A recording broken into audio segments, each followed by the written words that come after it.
All right, welcome back. So this is another challenge activity. This happens to be for the game design process, so lesson 26.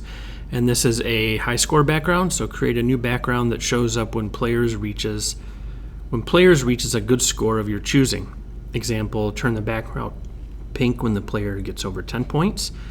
So this is what we need to do. We need to, when drawing the background, add an if-else statement to check if the score is above some number like 10.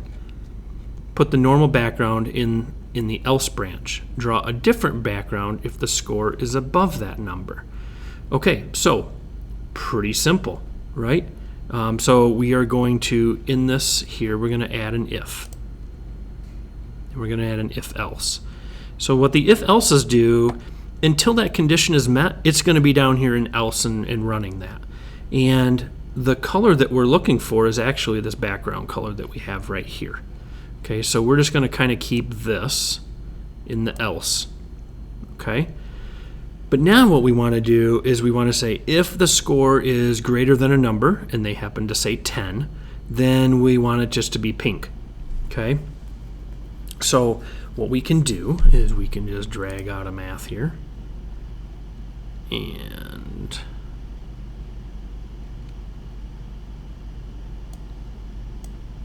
if the score is greater than 10, then what it tells us is draw a different background if the score is above that number. And I think they mentioned background pink when the player gets over 10 points.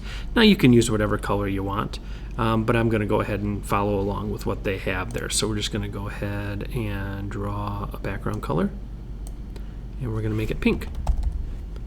Now I can't totally test this yet because there's other things we're adding at a different challenge, but this is what you want to do with this. This is how you just would affect that score. So let's go ahead and we'll run it. Nothing's going to happen yet because we don't have different things created, but this is how you would change the backgrounds via the score. So once the score gets over 10, we're going to make the background pink. Otherwise, it's always going to stay as this background, which just happens to be blue. Okay, or this blue. They use RGB for this. Okay. All right. Hopefully this helps you with this activity, and there's other challenge activities past this that we'll keep incorporating and using more of this. All right, hopefully that helps you. Good luck with your coding.